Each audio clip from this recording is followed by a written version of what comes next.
Welcome back, fellow aviation lovers and enthusiasts, to the Frontier Virtual Cast, where you are discovering just how much work and fun a group of people can put into one virtual airline. If you don't know, you can find us at the following: frontiervirtualairlinesif.weebly.com, or our Instagram page at FrontierVA. If you'd like to join Frontier Virtual, we're always accepting new pilots. We love having new people join, so hit that application link, and we will immediately, as long as you fit the requirements, invite you in. Joining me here today in the Frontier Virtual Studio is my co-host and co-CEO, Matt. Hey, Matt, have you gotten to see the Flightcast live stream yet? And if so, without revealing any of the stuff, like the options released, how did you like what was shown? I liked a lot of things. But my favorite part was really the after show, because I am a captain on Flightcast Cafe, and on there you got to see the extras, and that was a lot of fun to watch and listen to. Yeah, I seriously need to get the captain subscription for Flightcast Cafe. And if you don't know what Flightcast is, it is the one and only Infinite.flight podcast led by host Jason Rosewell with co-host Mark Skyhawk Heavy Denton. All right, so we're going to kind of jump in with that question I asked Matt about the Flightcast live stream. That was in San Francisco, where they were talking about Global with Flying Development Studio developers, Laura Laban and Philippe. So if we're going to just kind of kick this off right now, I do want to apologize. This is probably going to be longer than the 18 to 20 minutes that normally a podcast episodes are, just because there's like literally so much stuff we could be talking about. So let me just start this off right now. The first thing I noticed in the Flightcast live stream that I'm so excited for is the ability to change like the time of day. If you watch that live stream, you'll see Laura was showing us how when she was flying, she was able to go to the time slot where normally you're able to choose, dawn, noon, sunset, and night. And there's actually now a new slider where you're able to toggle the amount of sunshine, or basically toggle, where the sun is going to be showing. That I'm extremely excited for. That will add a huge level of realism. It won't just be complete day or complete night. You'll actually get to adjust that. Matt, what's your mind on that? Okay. In terms of features, my favorite will have to be engine on and off, because taxiing with one propeller, in my case with the Dash 8, will be a lot of fun. That's the thing you're going to be doing as soon as Global hits. You're going to be out there in the Dash. Yeah. All right. We don't have any CRJs yet, so it's my secondary alternative. Yeah, you're just waiting for that CRJ rework. Obviously. All right, so something else, if you did watch the Flightcast live stream, something else you will note is the new graphics, and that's like the new big craze. Everybody's, drooling over these graphics, and I have to admit I'm part of that group. What do you think of the graphics? They're okay. They're okay. That's because I've been playing X-Plane. Those graphics are out the window, but that's for PC. But for a mobile simulator, I'm definitely excited for what it has to offer. Absolutely.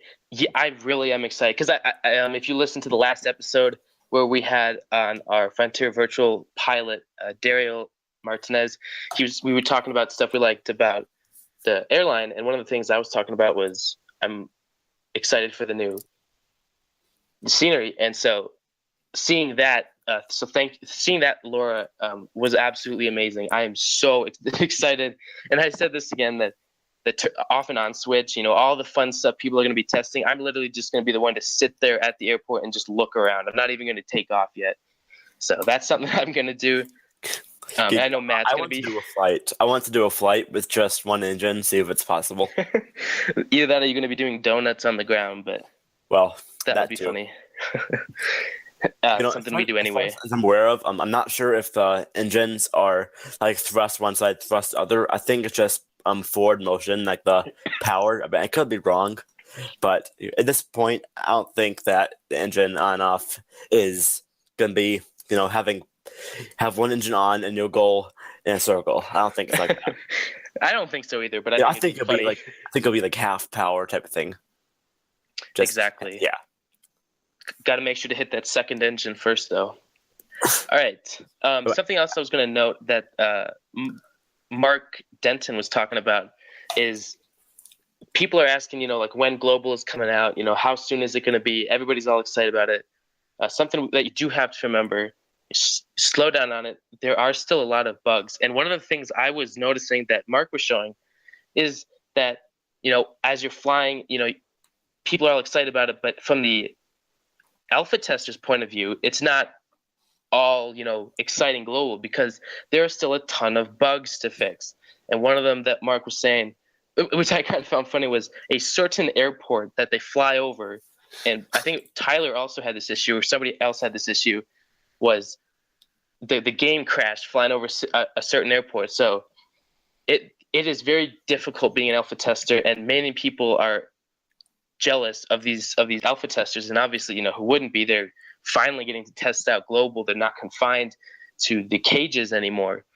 But you do have to realize that there's still a huge amount of bugs to fix. Yeah, and so one of the ones I've noticed a lot being an expert controller is a lot of times, like, the alpha testers are not able to contact air traffic control at all, so they actually have to go through the Slack to talk with us. And so if you aren't in that Slack, you will not be able to contact air traffic control if you're an alpha tester. So that's when the problems arise. I was going to ask you if you can answer this, since you are at IFATC. When that happens, like when they're contacting you, how does that work? Like, do they ask you for pushback and taxi there? Is that what you mean by that? A lot of times, the ground isn't the problem. It's more when they try to contact tower. So they'll ask you, "Am I clear for takeoff?" You'll say yes or no, type of thing, like hold short.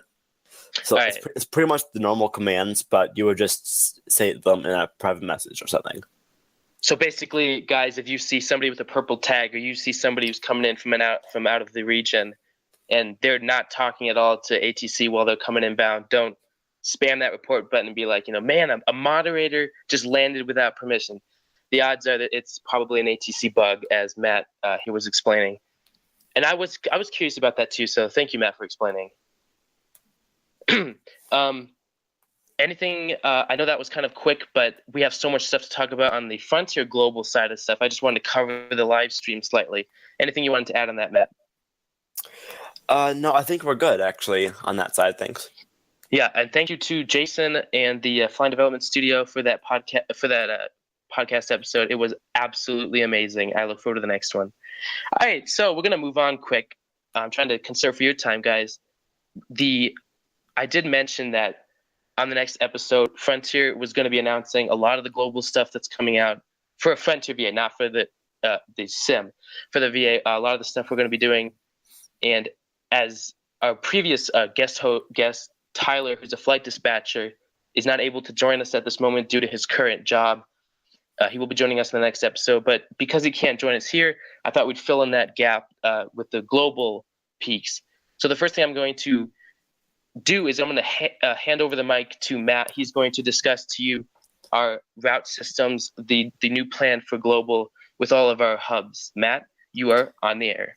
All right, everyone. So right now we have 4 main domestic hubs in the U.S., which consist of Denver, Minneapolis, San Diego, and Fort Lauderdale. Oh, 5, my bad, and LaGuardia Airport in New York. So Denver is going to be our main hub, and the other 4 are going to be kind of sub hubs. Now, if you want to have a map, I have a route map that I made. Just PM me on the forums, Captain_Matt, and I will send you the picture of that. And so we have well over 50, like easily 80 routes ready to go, and those will include a return route. And so Infinite.flight, Robert, what will be your favorite hub to fly out of? Gee, let me think here. Of all the places, oh, you know what? I think Denver. and I know a lot of people say, Infinite.flight or Robert, whatever you want to call me. Dude, we know you like the Real World airline, and they're hubbed out of Denver. Why don't you pick something that's maybe you enjoy? And the answer is I love flying out of Denver in real life and in the sim. It's not just the airline. Denver is an absolutely beautiful place to fly out of. So I have to say with firm, Denver is going to be the very first of our hubs that I'll fly over, and then maybe I'll go to MSP just for you, Matt. Oh, I thank you. And my favorite will be probably just MSP, and the route will be probably around just MSP to Duluth and the Dash 8, original flight, just something small, nothing like 5-6 hours long. In other words, you're not flying down to Mexico? No, not today. Not today. Or tomorrow, whatever. Well, thank you. And did you have any international routes planned, or are we just working on domestic at the moment? Right now, Fort Lauderdale will be kind of a Caribbean hub for us. We do have several routes across the Caribbean, to even Cuba, places like that. And so, like, for instance, it will be, let me find it. It will be KFLL to MDSD, MUHA, for example. Like, all the main Caribbean international airports will be accessible through Fort Lauderdale. Great. So that means for those of you who like flying a lot over the water, coming into islands, Caribbean and Cuba are going to be some hot spots. And something I was going to ask you, Matt, as much as I'm the CEO here, I don't even know this. Do you have plans on extending routes to Hawaii, so to kind of include that island idea, or is it just going to be down to Cuba?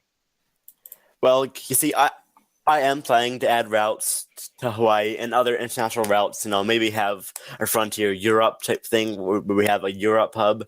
But that would not be part of the realism thing. That'll be if you want to have another experience besides just realism.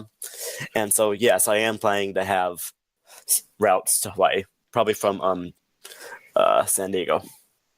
There you go. Everybody telling me to buy the Hawaiian region. You've just been confirmed.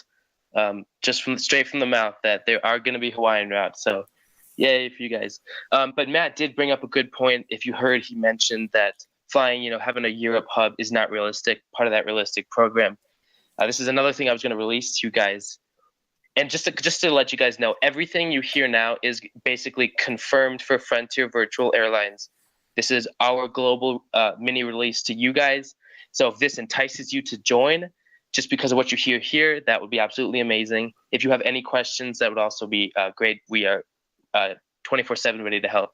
So there are going to be two different programs. I haven't quite named them, so the names aren't the best right now. But we're going to have the realistic program, which is just going to basically be domestic flying the Frontier Real World routes, and that's a whole nother branch on itself. So I'll just say that there.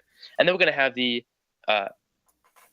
creative flying, and that's if you don't like flying the routes Frontier flies. Like, say you're a Europe person, for example, you want to fly out of London Heathrow or Stansted or any of those guys over there, and so, but you like the community here at Frontier. Well, this would be the kind of aspect, Okay, so granted, you don't like flying in the U.S., you don't like flying over there, so here is another type of enticement. To get you to be able to possibly be interested in joining. We will be having these creative routes for you guys, and I'm just really excited for that. I hope that brings in extra people. Yeah, so anything else on the routes, Matt? Like I said, Fort Lauderdale will be our main Caribbean hub, but we do have a few routes from LaGuardia there as well. If you want to fly along the shore to the Caribbean, that is another option for you. And then we do have one airport that we fly to from San Diego, Denver, and Fort Lauderdale in Mexico. So nice. And part of that realistic program, for anybody interested, we will be flying. I'm hoping Matt and I can work this out. We will be flying all of the realistic, real-world flights that Frontier flies. They have like over 80 destinations. So if you're more into the realism, you're like, why would you want to break the realism and go fly Frontier in Europe where they never fly? So if you're the type of person who kind of like me, I like flying realistic routes. This is going to be the program for you. You're going to be able to fly any of the Frontier routes, and kind of evolving into the next topic here. Something that we're also going to be doing is anybody flying a real-world Frontier Airlines route will also be using the real-world Frontier call sign. If you saw on the Infinite.flight community page, I did go to O'Hare and back. So I'm kind of familiar with this aspect, but like, for example, if you're flying in the real world program, you're flying Denver to Chicago, your call sign's not going to be the call sign you chose as a Frontier pilot. It's going to be FFT, which is the code for Frontier in the real world, stands for Frontier Flight, and then 1286. So if you're flying Denver to Chicago, it's going to be FFT 1286, and that's to help promote realism. So that's just another interesting thing I wanted to release to you guys. I'm sorry, Matt, I keep interrupting you. I'm just so excited for this stuff. Did you have some more for our? Can you repeat that? Your mic. Oh, sorry. Do you have anything else planned for routes? Like, are you going to extend this into Asia or Europe for the unrealistic, or Canada or down to Mexico?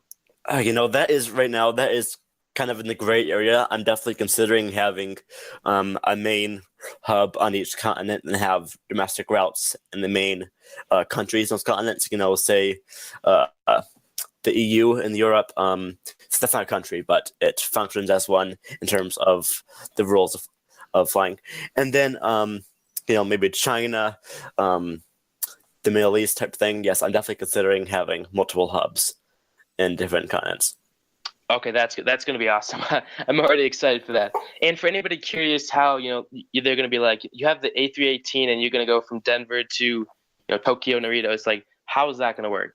Something that people haven't really been utilizing, and I don't blame them as much, but part of the unrealistic program, the creative style, Frontier is going to be using the 777 and the 787 for these international flights. It will be in the generic livery, as all of the liveries are for the aircraft that don't currently have a Frontier one. So we will be utilizing the 777 and the 787 if that goes ahead and answers your questions, guys, on how we're going to have a A318 fly to Europe. All right. So thank you. Actually, the A318 does have transatlantic flights from what's the airport, JFK to London Heathrow. True, but I don't think they'd be able to make like the 15, 16-hour flights people are going to be doing.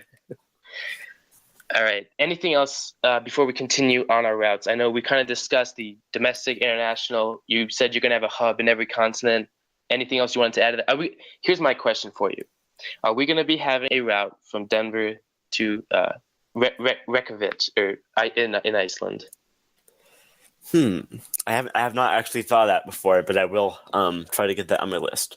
Because that is one of my favorite airports. I've never flown into there, but it is such a beautiful region around there. So there's a suggestion for you. And if you do have suggestions on routes, like Matt said, you can private message him, Captain_Matt.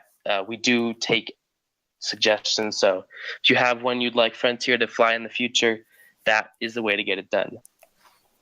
On to our next one. This is something. Speaking, I have one more thing for routes. Yeah. Sorry. So right now, all the routes that are on our route list are completed airports for global. So that is one nice feature. We'll accept MSP, but it's a major international airport, and it will almost certainly be added in short time. Good. Every other airport is already in global, so you won't need to worry about, I'm here, the airport's not there. So you won't be landing on grass. You'll be at an airport. Bummer. I've always wanted to try those bush landings. All right. Moving on from the routes here, we're going to be talking about. A lot of people know that in an airline, seniority is going to be a huge thing.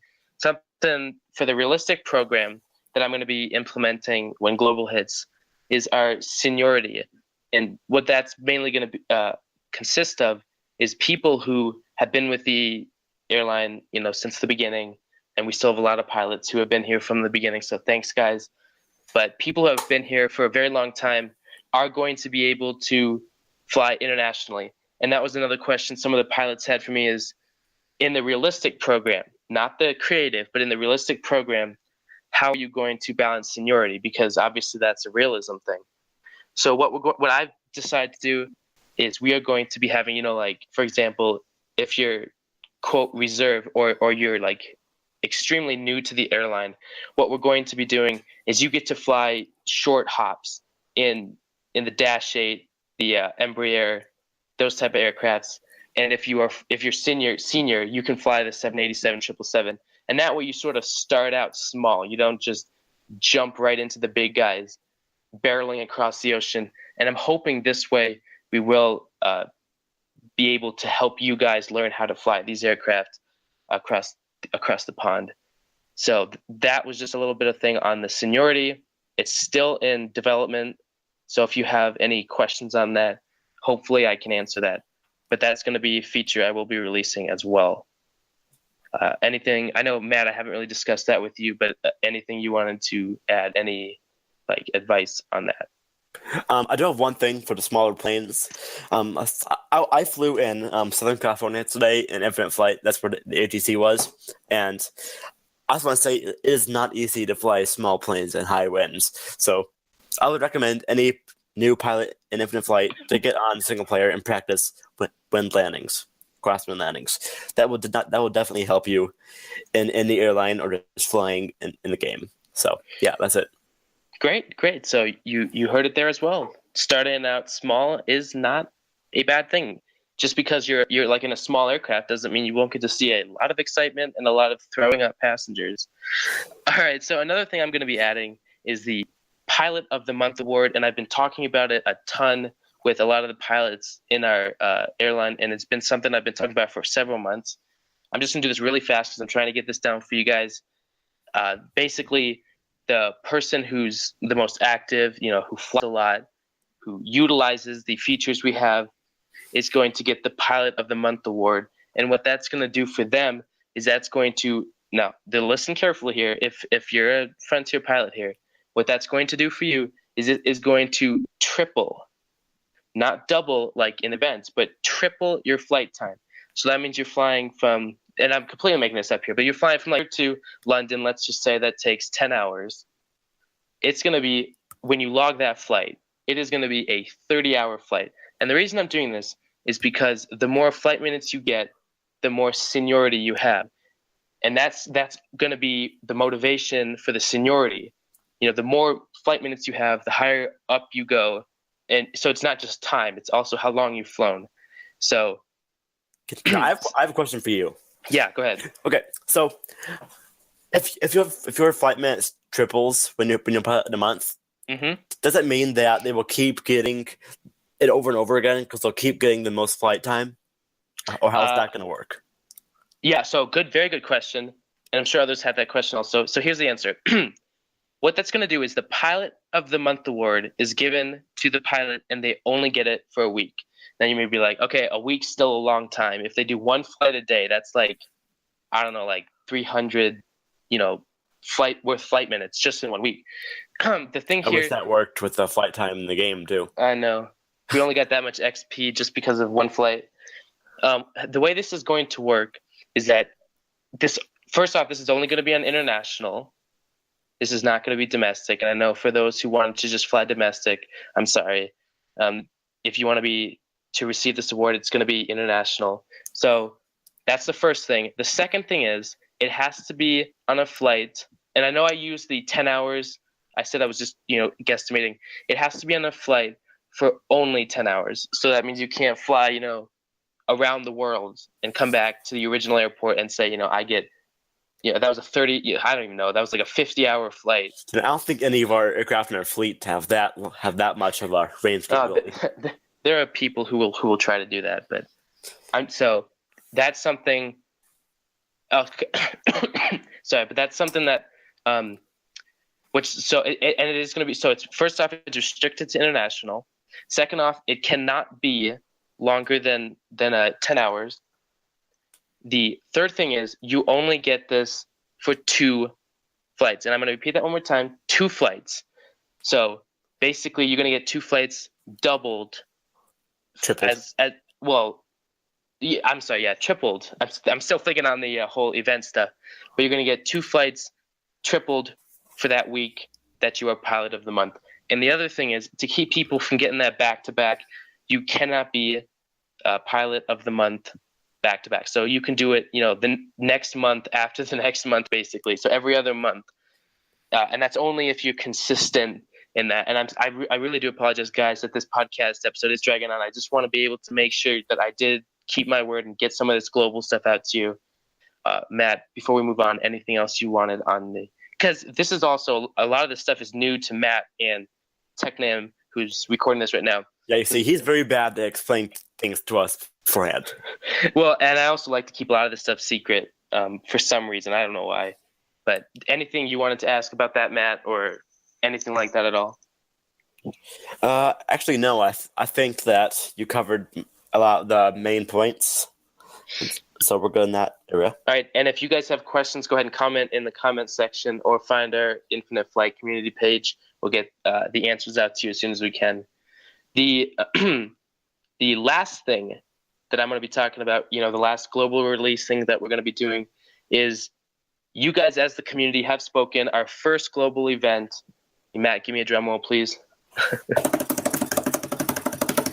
Denver International Airport to Dallas Fort Worth.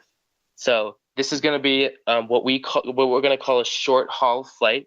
Basically, it's between 1 to 2 states away from Denver. And we did have a poll out for you guys, and you guys voted DIA to DFW. So that is going to be the flight. And I did talk to Tom Grolman, who I believe is a moderator now, but he told me it takes between 1.5 hours to 2 hours. So it's not going to be a super long event. I just wanted to get that out to you guys. That is official. DIA to DFW is going to be our first global event. Anything else on that, Matt? I was really hoping it would be Denver to MSP, but I know. I think that was on the list, but it just didn't get enough votes. Yeah. All right. Before I get us out of here, Matt, anything you wanted to add on this? Nope. I think, we're good. All right. We are good. Well, guys, this has been the Frontier Virtual Podcast with your hosts, Infinite.flight and Matt. For your enjoyment and comfort, please remain seated with your earphones in until this episode has come to a full and complete end. If you require any assistance on the global peaks or anything discussed in this episode, please remain in your seat until all the passengers have left the comment sections. One of our crew members will then be pleased to assist you in any way possible. On behalf of this airline and all the staff on board with us today, I humbly thank you for tuning in, and I'll see you all in our next episode, where we will be interviewing Tyler, a flight dispatcher for a small airline. This is the Frontier Virtual Cast, wishing you clear skies and smooth landings.